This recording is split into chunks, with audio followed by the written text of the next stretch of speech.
এই ঈদের দিন আইসা হুজুর নিয়তটা করে দিন। আপনি এত ব্রেনি হলেন যে 70 বছর বয়সে 80 বছর বয়স হয়ে গেল, 40 বছর বয়স হয়ে গেল, দোয়া মুখস্থ হইল না, এখন 2 মিনিটের মধ্যে দোয়াটা মুখস্থ হবে, হুজুর কইয়ে দেন। সম্ভব কি গো? খারাপ পাইতেছেন? আপনারা খারাপ পাইতেছেন কি? এই জন্য আমি সবাইকে দুইটা পায়ে ধরে আপনাকে রিকোয়েস্ট করি যে আপনারা মসজিদের ইমাম গুলাকে কাজে লাগান। রাতে 1 ঘন্টা সময় নেন যে ইমাম সাহেব আমাদেরকে কলেমা শুদ্ধ করান। পুরো টিম যদি আপনারা সকালে টাইম পান, ইমাম সাহেবকে কাজে লাগান। ইমাম সাহেব সকালে, আমরা বৃদ্ধরা কলেমা শিখবো, নামাজ শিখবো, যুবকরা আমরা রাত্রে শিখবো কামের জায়গা। তো এইভাবে পার্ট বাই পার্ট আমরা একটু শিখাশিখি করি। আফসোস লাগে, স্যার দোকানে বলতেছি ইসলাম শেষ, ইসলাম শেষ। সারা পৃথিবীর মানুষের ইসলাম ধ্বংস করার জন্য লাগছে। হ্যাঁ হ্যাঁ, মসজিদ ভাঙিয়ে দিল, হ্যাঁ হ্যাঁ, ইরান শেষ করে দিল, ইরাক শেষ করে দিল, সাদ্দামরে মেরে ফেলে দিল। কিন্তু আমি যে কলেমা জানি না, আমি যে মরা, এই জিন্দার কথা বলা আলাদা। সারা পৃথিবীর চিন্তা করতেছি, কিন্তু আমি কলেমা জানি না।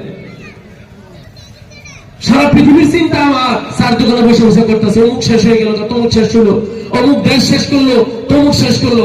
কিন্তু আমি যে কলেমা জানি না, আমি যে শেষ, এটার খবর নেই। এই জন্য সম্মানিত উপস্থিতি, আমরা বলি দেশের অবস্থা ভালো না, মানে পৃথিবীর অবস্থা ভালো না, সমাজের অবস্থা ভালো না, কিছু না, আমার অবস্থা ভালো না। সব ঠিক আছে, কিন্তু আমার অবস্থা ভালো না। আমি মুখে হাত দিয়ে দেখি আমার অবস্থা ভালো না। সারা পৃথিবীর খবর নেই, ঘুরতেছি, কিন্তু নিজের খবর নাই। আর এই জন্যই আমাদের অতবত, যে সময় আমরা একজনে একজন আমরা স্ট্যান্ড দিব, ইসলামের নীতি নিয়ম আমরা ফলো করব, তখন সারা পৃথিবীর চিন্তা করার আমাদের প্রয়োজন নাই। তখন চিন্তার দায়িত্ব নিয়েছেন কে? আল্লাহ। কে নিয়েছেন গো? আল্লাহ। ফালিয়াবুদু রাব্ব হাযাল বাইত, তোমরা এই ঘরের মালিকের ইবাদত করো। এই ঘরে আল্লাহ তাআলা ওই সময় এরকম অবস্থা, কুরাইশদের হাত ধরে বলতেছে, বোধহয় এরকম আয়াত পড়ে এরকম লাগে যে কুরাইশদের হাত ধরে বলতেছে, ফালিয়াবুদু রাব্ব হাযাল বাইত, এই কাবার ঘরের মালিকের ইবাদত করো। কি হবো? আল্লাযী আত'আমাহুম মিন জু, তোমরা ভুকা থাকবে না, ঘরের দায়িত্বের মালিক হলে ঘরের মালিকের। ওয়া আত'আমা আল্লাযী আত'আমাহুম মিন জু ওয়া আমানাহুম মিন খাউফ, আর দুশমনের ভয় তোমাদের থাকবে না। দুশমনের হেফাজতের মালিক কে? আল্লাহ। সব দায়িত্ব তো আল্লাহ। আমাদের দায়িত্ব কি? আল্লাহর কাজ করা, আল্লাহকে স্মরণ করা, আল্লাহকে ডাকা।